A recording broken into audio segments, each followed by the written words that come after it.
Let me introduce Daniella Foster. You may have seen her bio, but I want to highlight a couple aspects of it. As we had mentioned, she is the director of what we call our Office of Public-Private Partnerships in the particular bureau of the U.S. Department of State. That bureau is the Bureau of Educational and Cultural Affairs, and that is the major bureau of the United States that handles the various cultural programs that we promote and put on in our embassies around the world. Many educational programs, such as the Fulbright Scholarship Program, is run through this Bureau of Educational and Cultural Affairs. And Daniella is head of a small office which works to identify, find, and promote and solidify public-private partnerships for the Bureau and increasingly for more areas within the Department of State as well. Daniella also has some other experience and some expertise that she has brought to this job. She regularly participates in executive, government, and private sector panels where she advocates the role of partnerships in 21st century diplomacy initiatives. She has authored and conducted trainings on partnerships in diplomacy, served as a peer reviewer and public service leadership committee member for something called the International Leadership Association, and also was selected as a Next Generation Fellow, and she can talk to you a little bit about that too. Daniella is currently working in a different office in the Department of State, wearing two hats, as we say in English, two different jobs, and she's working in a special office in the Department of State that reports directly to the Secretary of State, that is focused on civil society groups, working with civil society, creating civil society networks around the world. So she's going to talk about that a little bit too. Finally, I wanted to mention something that I think is interesting, and many of you may be involved in NGOs or working with NGOs in her free time, which I don't know where she has any, how she finds it, but Daniella has also created and founded her own NGO, her own non-governmental organization. She has been through that process in the United States. She has gone out to find support for that NGO, and she's also happy to talk about that. It's a very interesting side activity, we can say, that she's involved in. So at this point, I would like to turn this over to Daniella Foster, and I want to thank you all again for coming. Muchas gracias.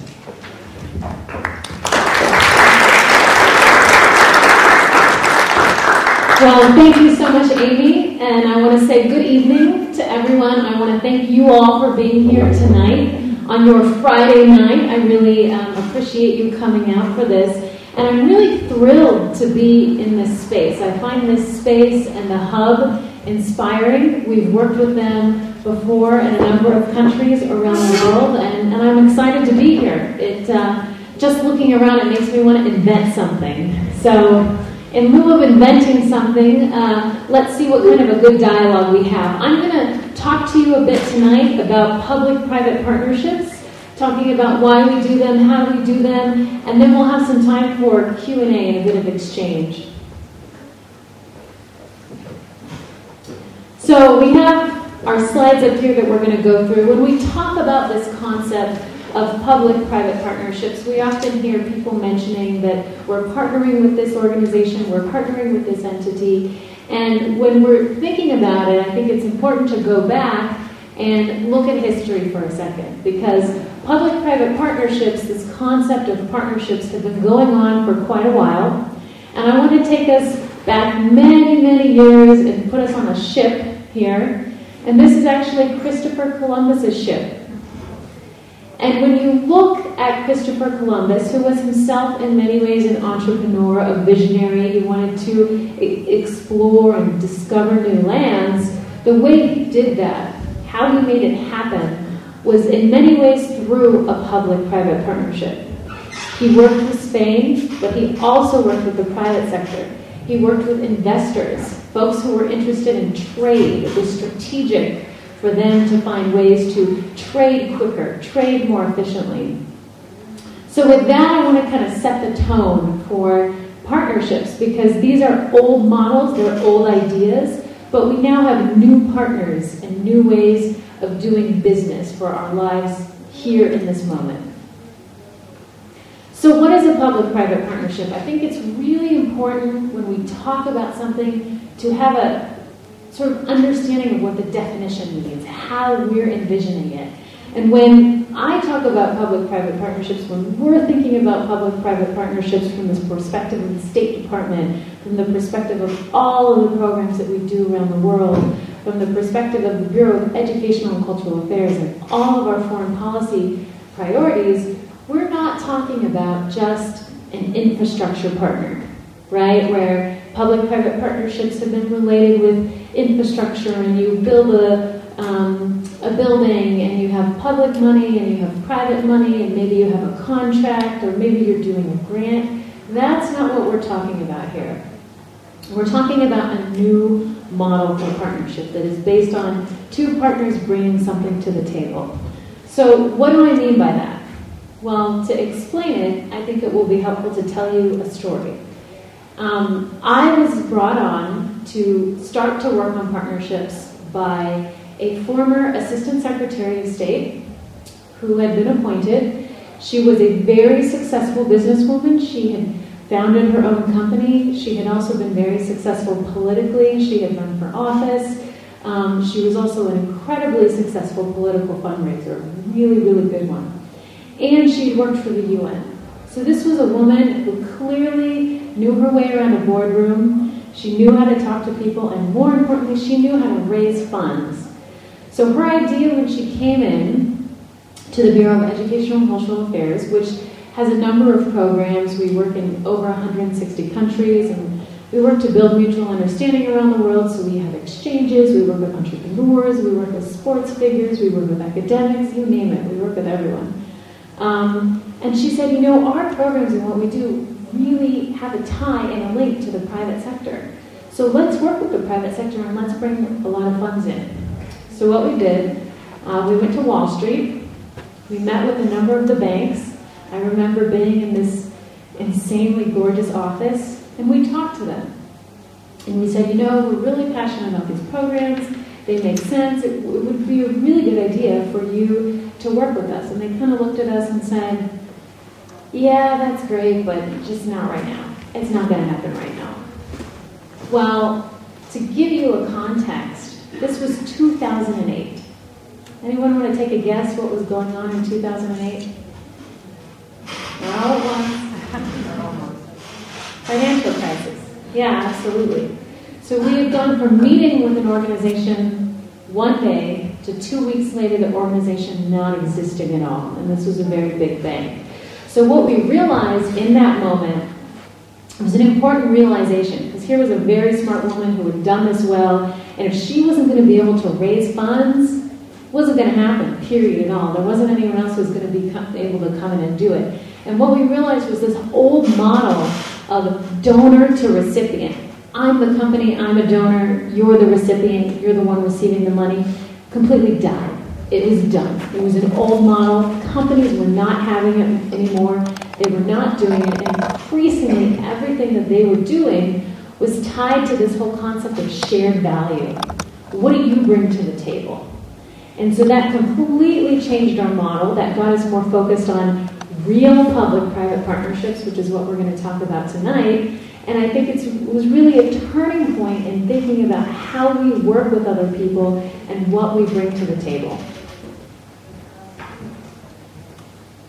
So what's changed? I talked about this shift, this move from donor-recipient to shared value, and I think it's important to really look at the landscape of what's going on in the world to change this. And there are three key things, and I'm going to go over those.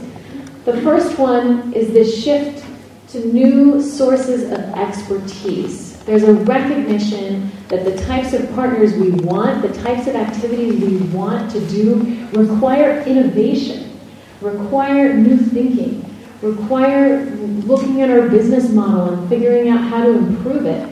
And these are not necessarily all things that we're sitting at the State Department thinking about all of the time. But the business community, the private sector, the entrepreneurship community, the innovators are who we want to work with. So increasingly developing partnerships around this concept of expertise. So the other key element that's changed the way we do business is the new financial constraints. everyone across the board is feeling the crunch. Companies are feeling it, governments are feeling it, NGOs are feeling it, financial resources are draining, they're going down. So if you measure your success and you measure your partnerships just by the amount of funds that are coming in, you're always going to lose, because things are going to change. Time is going to change, financial flows are going to change, and so we're really looking at doing partnerships that are long-term, they're sustainable, they're based on two entities bringing the best of what they do to the table, and not just based on monetary contributions. And 3, connection technologies. Connection technologies have really changed the way that people communicate. It's changed the way that we do business, and it's also changed the ability of any one individual to reach a mass audience. So Secretary Clinton has sort of famously been noted as saying, anyone can be a diplomat, all you have to do is press send. And I think that highlights the importance of how technology is impacting our lives. So what this has all kind of led to is really this growth in civil society. And if you see the numbers up here, in 1990, we had about 10,000 international organizations, so civil society organizations. It could be NGOs, it could be associations, it could be arts organizations. And in 2010, we have just about 50,000. So this space has completely increased. So now the amount of players, the amount of actors that are there, there's more of them, which means more partners. So how does this change our diplomacy? How does this change the way the State Department does business and what we do? Well, it actually changes it a lot, because what this means is that diplomacy for us is no longer just about a government-to-government relationship. It's now government to society, government to NGOs, government to the private sector, and society to society. So one of the first things that Secretary Clinton did when she came into the State Department was to speak at the Global Philanthropy Forum. And she said the challenges that we're facing now, these global challenges, are not the kind of challenges that we can solve as government alone. They're also not the kinds of challenges that the private sector can solve on their own, or that NGOs can solve on their own, but it's only by everyone working together at partnerships that we can solve some of these challenges. And she specifically states partnerships with business, philanthropy, civil society. And then she goes on to say that the State Department is opening our doors to a new generation of public-private partnerships. So there really has been this shift, even in the way that we do business. And I bring this up because the State Department is a very large bureaucracy. And this did not happen overnight at all. It took time. It took a few, what I would like to call intrapreneurs, folks working in the bureaucracy, in the organization, who looked at the model, who looked at how we did business and said, you know, we can do this smarter, we have to do it smarter, and we really have to make sure that we are working with all the players that are out there. So why do we partner? Why does it even make sense for us to partner? And I think this is important because there's a sense of, all right, we partner, we do partnerships, it's a nice thing to do. It's nice to do. But just because something is nice to do isn't enough. There has to be a strategic reason that you do it. And so I always like to say, look at the numbers. And what I mean by look at the numbers is if you were to look at U.S. capital flows, so all money is going into developing countries like Africa, for example. 30 years ago, 70% of all of those capital flows going into developing countries, U.S. capital flows going into developing countries, was from official U.S. government assistance. 70% of all of the capital flows. What do you think that is today? Who wants to take a guess? What the percentage of the U.S. capital flows, U.S. government official development assistance? Just throw out a percentage. 25, okay. 30? 30? All right. 10. Where did we get 10? Oh yeah, you're back there. Okay. Pretty good. Pretty good. Okay, so I think we're going to stick with 10 because that's pretty darn close. It's actually 9%. And what I want to highlight here is we have over $326 billion going into developing countries, and less than 10% of that is now from official U.S. development assistance, and that's in 2010. What I think is important to note is that that number has not decreased because we decreased the budget for it. The budget has stayed level and kept pace with inflation. But what has changed, what has really changed, is the landscape of folks that are out there. So all of these flows are coming from other places, from foundations, from corporations, from volunteer organizations, from universities, from colleges, from religious organizations, you name it. So it's really transformed the space. So we no longer live in a world where we can just work with government alone, because we're less than 10% in this economic space here. We now have to work with everyone. It's a core part of our job and the way we do business. So new networks and new partners.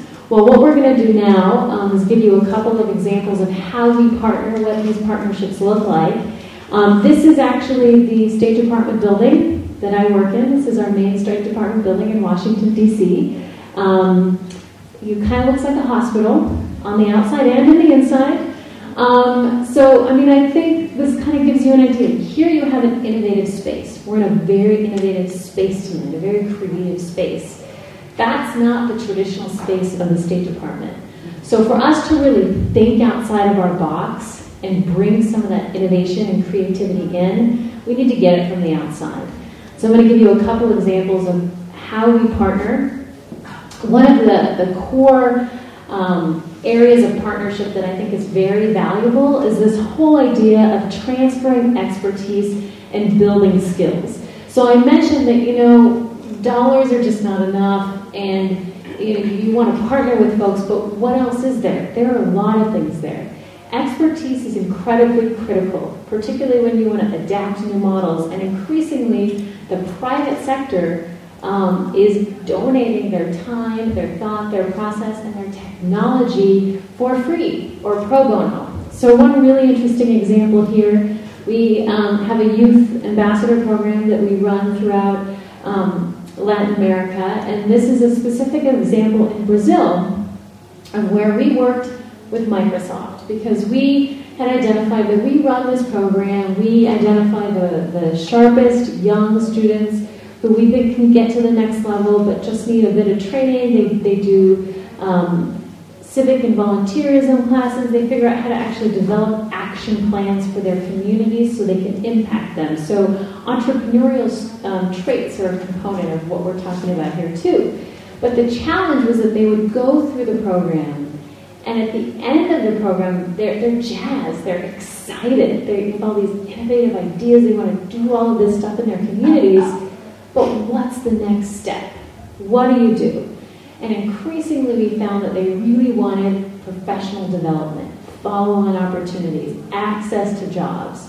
So we partnered with Microsoft. We worked really closely with their human resources section, and they provided for free for all of our students their student-to-business program. And what their student-to-business program does is actually provides them with the technical skills and expertise to develop technologies, to monitor systems, to work with software, to do some really cool things that I definitely can't do. And then at the end of that training, what they do is have a job fair. So they actually work on placing them directly into jobs. Now, we talk about shared value. This partnership brings a lot of value and meat to the table. And these are the types of things that we're talking about. So another example is this idea of harnessing the power of mentoring. Mentoring, we know, is incredibly important. And one of the best partnerships that we have is with a group called Entrepreneurs Organization. And this organization is a network of over 8,000 entrepreneurs around the world to be a member of the organization, you have to be an entrepreneur, netting at least $1 million. So they're really kind of your rising businesses that are at the tipping point. And we worked with them on our Entrepreneurs for a New Beginning, which brings over entrepreneurs from around the world who want their businesses to get to the next level.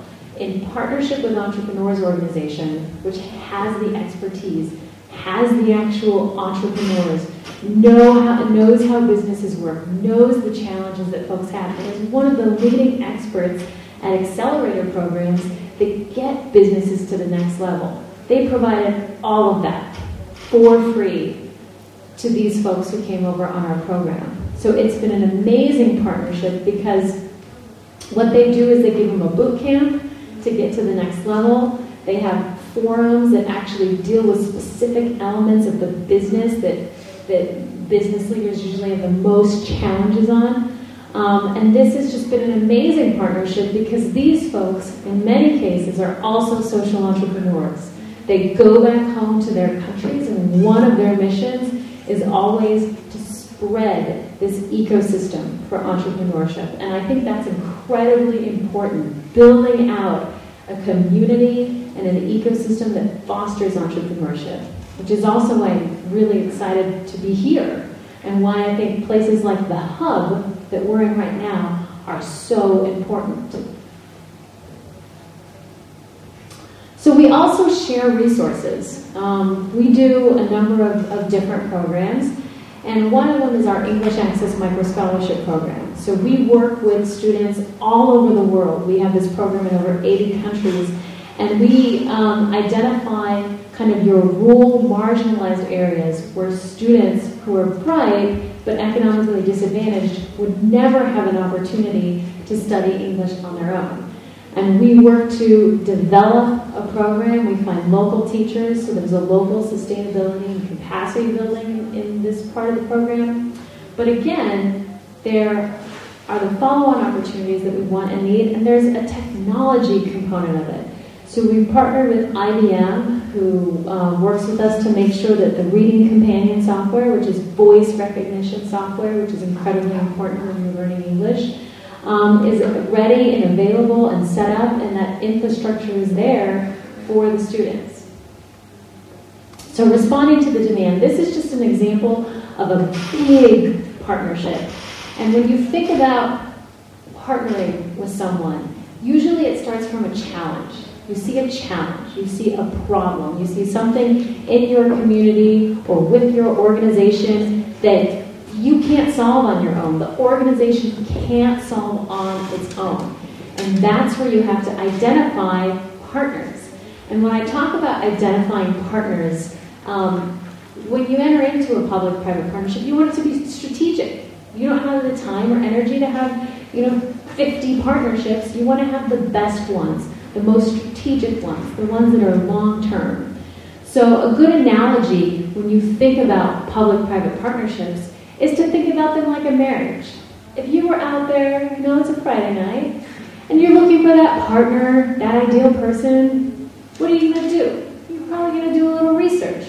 Now, we're assuming you're looking for that ideal person for a long-term, partnership, right? So you're going to do a landscape analysis, right? You're going to look around. You're going to look around different regions. What are you looking for? Who are you looking for? Who has your shared values? Who cares about the types of projects you're working on? What do you have in common with each other? And then from there, you're going to do a little research. You want to know about the person or the organization. You want to know about what drives them. If it's a business, what their business model is, what their strategy is, where do they hope and want to be in 2 years and 5 years. And then from there, after you've prepared, which is what I like to call the 3 Ps of PPPs, the first one being you've prepared, the second one being you want to meet them, you want to do a meet and greet.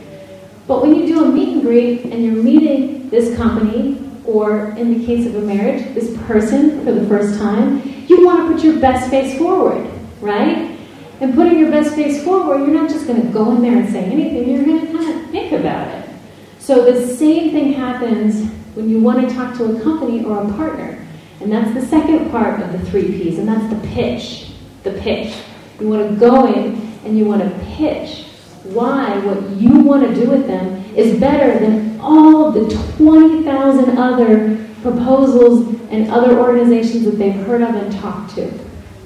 The important thing here, I think, when you look at a public-private partnership, and if you're talking to a company, we've found, even at the State Department with our network, that you get 2 asks a year, 2 times maximum in 1 year, to sit down and talk with a company and pitch.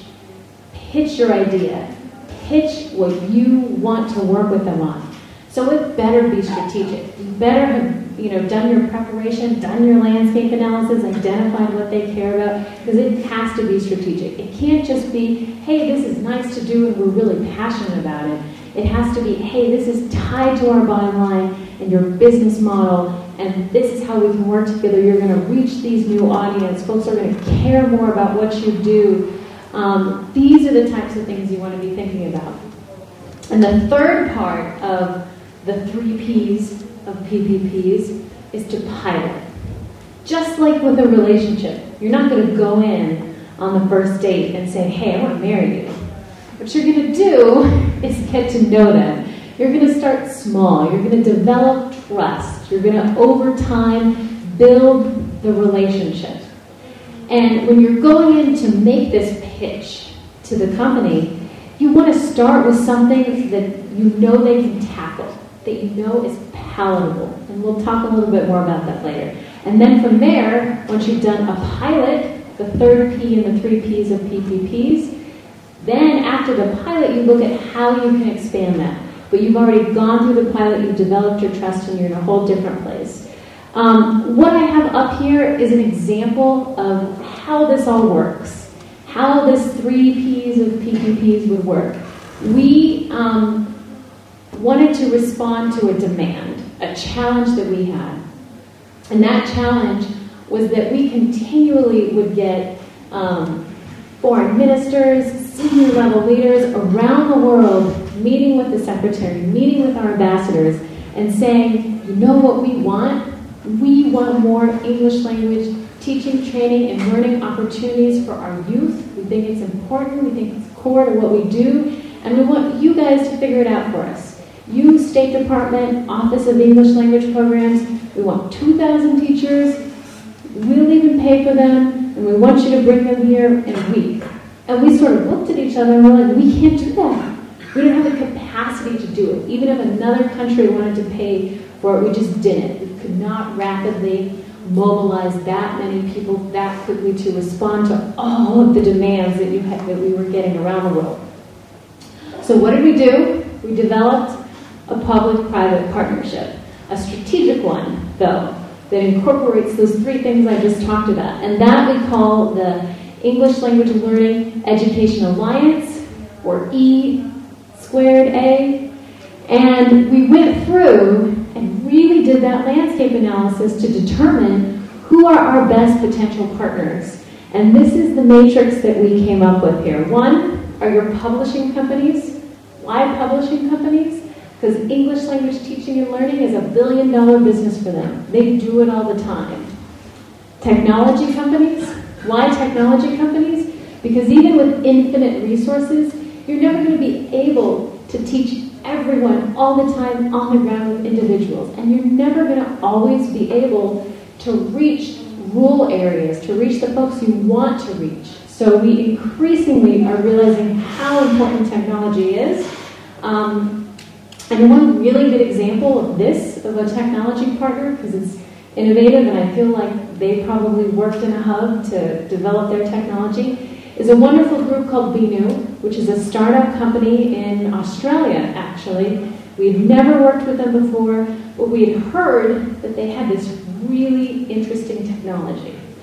And what their technology basically does is if you have a dumb phone, and when we say dumb phone, we mean a phone that has no smartphone capabilities, no internet, no touch screen, none of that. Just a standard track phone, pay-as-you-go, minute-by-minute phone. which they have in the most rural areas around the world, you can't access anything online.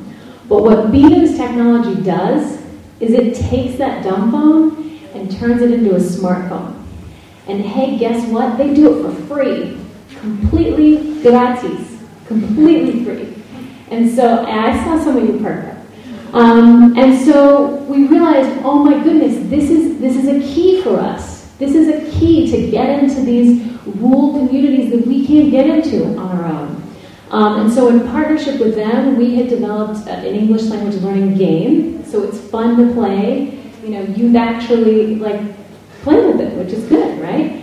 And BNew, it allows it to go through to these dumb phones. So what did we find?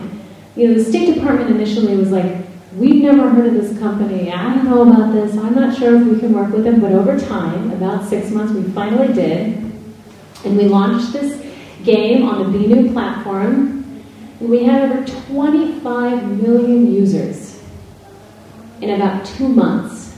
So it was incredibly popular and incredibly successful. And it was in our target countries and the target rural communities that we would have never been able to access on our own. So this just highlights, I think, the power of partnerships and the power of technology. And we also looked at some of our other partners. Academia is a key partner. They have master's degree programs and whole departments that focus on English language training. And then, of course, government, other government entities within the State Department and even the British Council we're working with. And then NGOs. We have one international NGO that works with all of the English language teaching associations around the world, and they've been our core anchor partner. So within this partnership, we've been able to do so much, and we're going to continue to do so much. So this is just one example of how you can take a challenge that you cannot meet on your own and pull together core partners to help solve that challenge. We also do things in culture and the arts. We connect museums. We have a partnership with the Metropolitan Museum of Art, where we worked with them on the opening of their Islamic Worlds exhibit. We also have a partnership with MTV, EE.UU, on our Fulbright program, where we work with them to identify the brightest up-and-coming Fulbrighters in the arts, and they work on promoting the power of music in the arts internationally. That's been another great partnership. So with that, I want to give you some final food for thought, some things to think about that will hopefully be helpful in our Q&A discussion. I always like to tell people, start small, but think big. And what I mean by that when I say start small is back to that third P of the PPPs, and that's the pilot. So when you're going in to talk to that entity, when you want to start something, even if it's global, you have to start somewhere. You have to pilot. You have to develop your proof of concept. You have to prove your model. And you also have to improve your model and tweak it so that it can be effective when you expand it. And so this is an important piece because you have to start somewhere. You have to start small. But you want to be thinking big. You don't just want to be doing things one-off and isolated, and then they happen, and then they're done, and then you do another thing one-off and isolated, and it happens, and the next thing you notice, you've done 20 one-off things, and you've spent a lot of time on it, but there's no big strategy. And a great example of this is what I like to call the 80-20 rule. Now, what the 80-20 rule says, and there are a number of really interesting studies and books and things like that on this, is that 20% of your efforts, 20% of the things that you are doing, your time, your energy, your sweat equity, are producing 80% of your results, 80% of your productivity, 80% of the things that are getting you to the next level, 80% of the things that you care about. So when you think about it from that perspective, whether you're a business, whether you're an NGO, whether you're a think tank, whether you're in academia, whether you're an entrepreneur, a social entrepreneur, or whatever you're doing, you want to identify and do it as quickly as possible that 20% in your life, in your organization, in your community? What is that 20% that you're doing that's producing the 80% of the results? The next second, almost final food for thought is this idea of uncommon alliances. Consider uncommon alliances. Gone are the days of traditional alliances, traditional government-to-government diplomacy. Now it really is about who are your partners? And they might be untraditional partners. And that's okay, because your partners are not there to be traditional. They're there to help you solve the problem. So whoever's going to help you solve the problem or bring something to the table, who's going to share that value with you, that's the partner you want to be looking for. And up here you see Julia Roberts and the Secretary Clinton. That's an uncommon alliance. What are they doing together? Well, this is actually part of our Clean Cook Stoves initiative, which is a public-private partnership.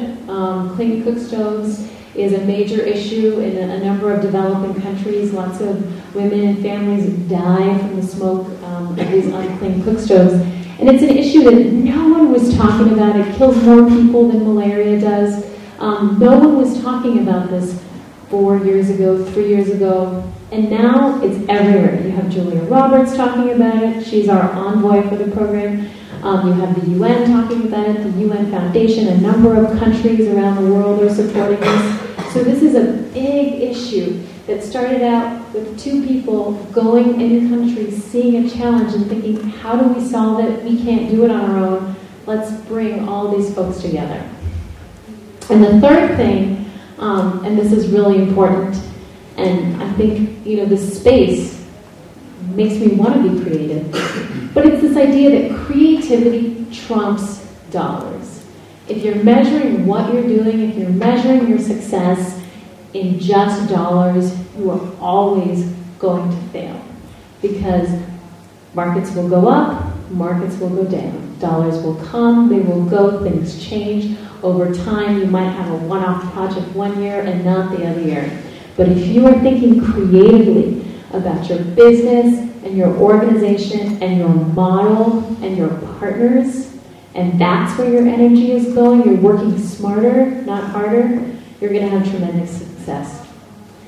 So with that, we're going to open it up to Q&A, and I look forward to hearing from you all and having a good dialogue. Thank you.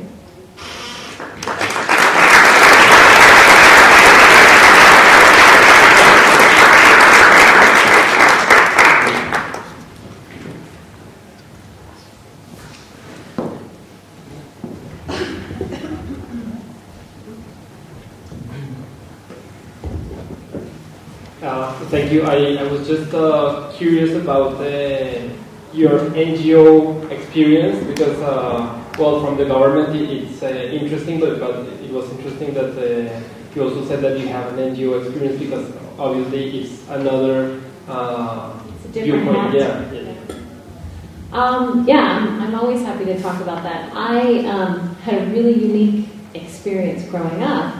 And that was, I had the opportunity to go to our local community college. And community college is sort of like a good pre-college buffer. Folks can go for 2 years, transfer onto a 4-year institution, and get a degree from anywhere. So I had an opportunity to go to community college when I was in high school, and it did a lot for me. It meant a lot for me. I was fortunate to have amazing mentors, and to have really good guidance and people in my life who completely transformed the direction of what I wanted to do with my life. And so when I, came to DC, working for the State Department, really started to work on entrepreneurship and social entrepreneurship, I'd always like, one day, when I'm older, when I'm grayer, when I'm richer, when I have more time, I'm going to set up an NGO, and I'm going to help community college students. I'm going to provide them with mentorship, and I'm going to provide them with small micro-scholarships and connect them with professional networks. And then I sort of woke up one day and I realized, why am I waiting? Why am I going to wait till, I'm older, I'm grayer, I'm richer, I have more time? I'm never going to have more time. Why not do it now? So I did it, and I worked with a good friend of mine who I had also gone to community college with, who's my co-founder, and we set up a nonprofit organization. It took a lot of time. We had a lot of paperwork to go through. We had to bring in some free legal advice, folks who could help us navigate the system, and we did it. And we set it up, and we got it officially up and running. We brought in a board. We went out and recruited some successful folks who would, help kind of bring it that gravitas. A number of entrepreneurs, in fact, who were on our board, and we kicked it off and we launched it. And we've launched in 3 different cities in the U.S. We're giving out our first round of scholarships this year, and we've created an endowment to make it sustainable so that there will always be scholarships. And we've also worked with partners. We've worked with partners in the private sector. We've worked with NGOs who have international networks. We've worked with community colleges who have helped us plug into their systems. And it's been amazing, actually. And it has nothing to do with the government. It's just something that I wanted to do but never thought I could do right now. But I did. So I would encourage you all to think about what you can do and don't wait. Other questions? Not all at once.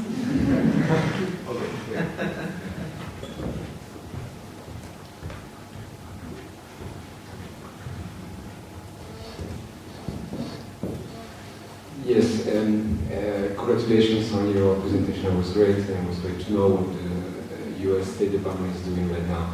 I wanted to ask, as part of this strategy, is there also a new rethinking of what the government should do and what the government should not do? Because maybe some of the programs that were undertaken before, maybe they're not necessary anymore. Maybe one of the conclusions of your thinking is that maybe it should be done by the private sector instead of the public sector. So that's a good question. And I think what we've found is this whole idea, like I said, working smarter, right? So part of working smarter for us has meant determining what we do well and knowing what you don't do well. And so there are a number of things that we do well, but one of the things that we realized was just not our core skill, was not our core competency, was not what we do well. It's technology. So with government, we're set up to do diplomacy, to work on policy, but we're not set up to be rapid innovators of technology. So if we did that on our own, we would never keep up. We're not creating the next app, the next phone, the next system. We're just not set up that way. And if we tried, we'd always be 5 years behind. So that's one area where we really realized, instead of trying to do our own programs and our own efforts at technology, let's partner. Let's partner with business. Let's partner with creative startups and think tanks who are doing this and who do this all the time as part of just their day-to-day business. So that's how we're kind of rethinking the things that we do. Other questions?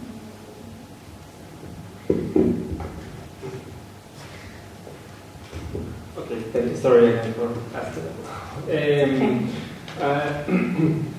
And I have many other things that you talk about the government working with other sectors, and it brings me to mind this government 2.0 type of things on how to work together to solve big issues.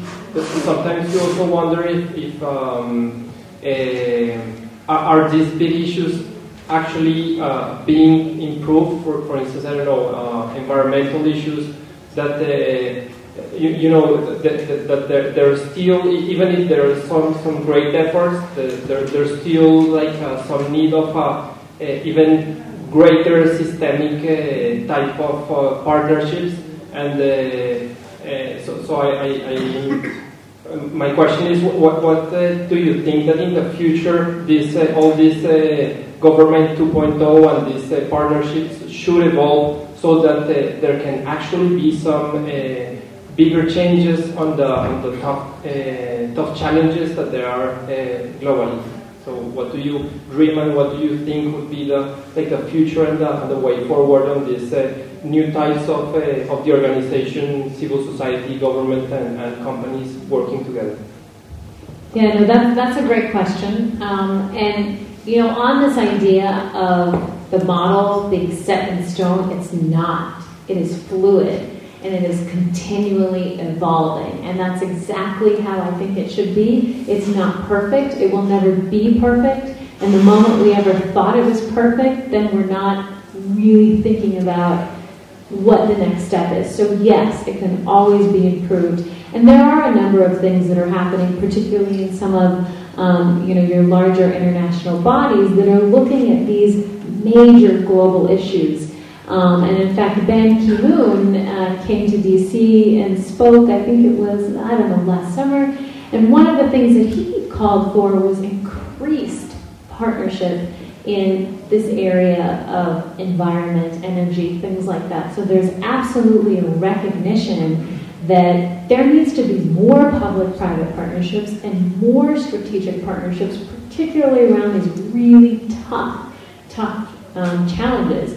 And folks are just now starting to do it. I mean, I mentioned, public-private partnerships 5 years ago. We didn't even have this model in the State Department. And not only that, but it was really started by 2 people, not a whole shop, not a 500 people, 2 people. And it's continually led by a small team, a small but mighty team, but a small team. And so I think what that highlights is that, yes, it's always evolving. Yes, it has to go even beyond where it is. And these other institutions, these big kind of global institutions, they're just now getting that. And they're just now starting to do this and to refine their models and figure out how it works.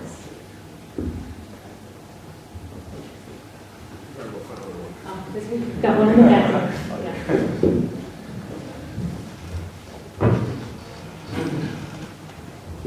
Hi. How is Hillary Clinton's leadership? It's good.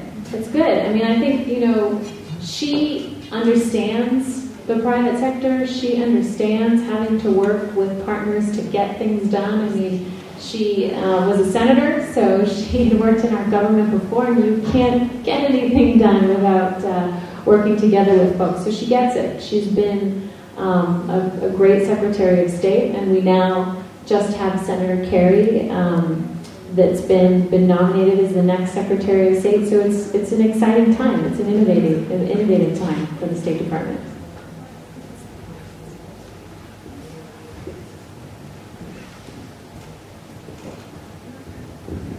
Sorry for taking the floor again, or asking a new question. I just want to know, in your public-private partnership, what do the private partner get from the collaboration with the State Department? Is it a matter of money, or is it a matter of any other thing? Or I speak specifically of corporations, of course, no foundation like Bill Gates Foundation, which is the job, but private companies, corporations. Yeah, that's a great question. Can we have the other slide?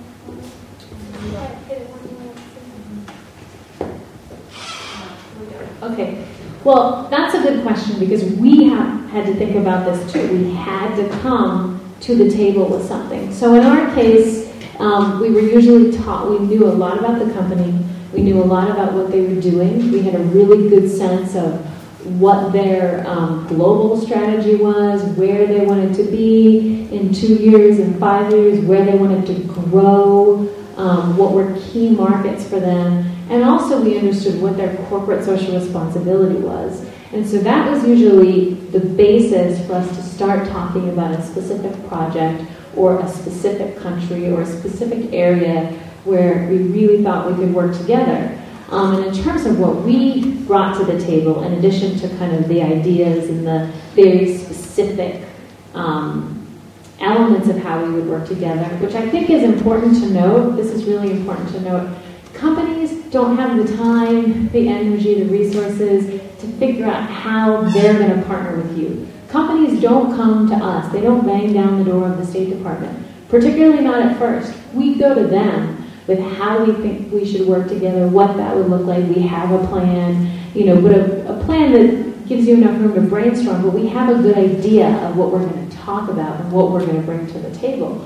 And so one of the main things, I think, well, there are kind of three main things. One is this ability to convene.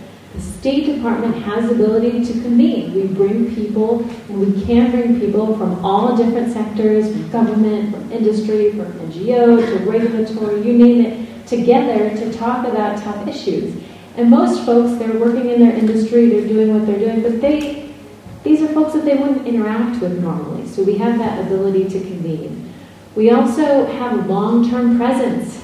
We've been around for a while, we're going to continue to be around. So that means that we have a lot of expertise that we bring to the table, expertise about the particular knowledge in a country, who are the key people in any given industry in a country, which our folks on the ground at the embassies know, they're trained in this. And we also bring, and this I think is really important, the ability to what I call scale or expand.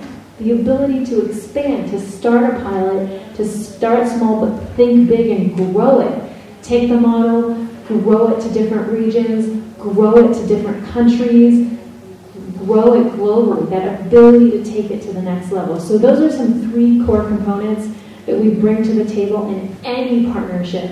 And then there are specific elements depending on what type of partnership it is that we would bring to the table. Okay. Yeah. Oh, I would also say, feel free if you have preguntas en español. It's okay too.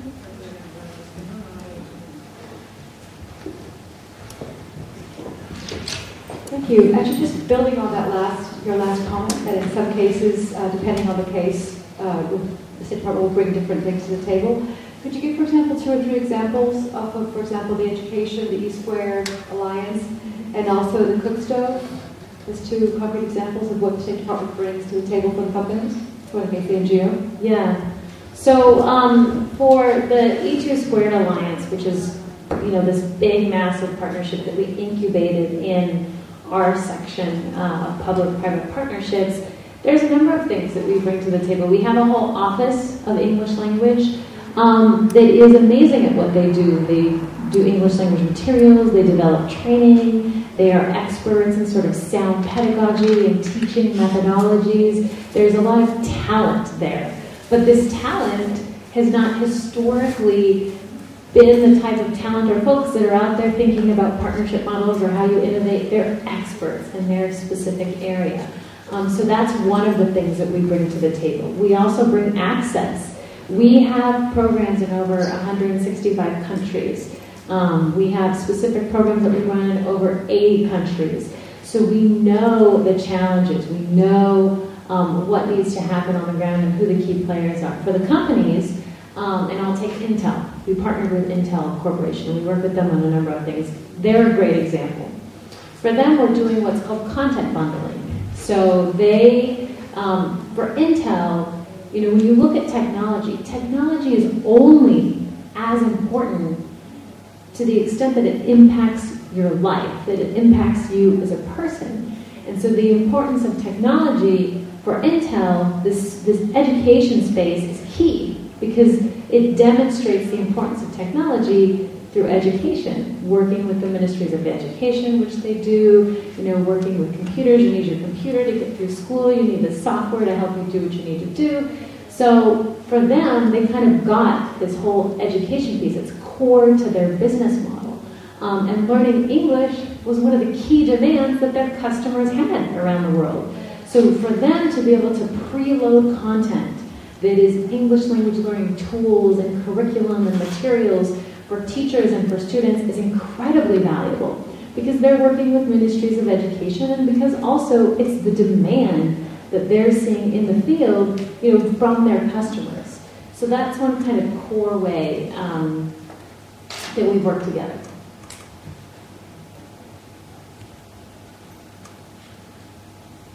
Okay. So So with that, I want to just thank you all for coming out tonight, for spending part of your Friday night here with me. It's been an absolute pleasure to be here at the Hub and also to be here in Spain and here in Madrid. So thank you very, very much, and I hope you have a great weekend.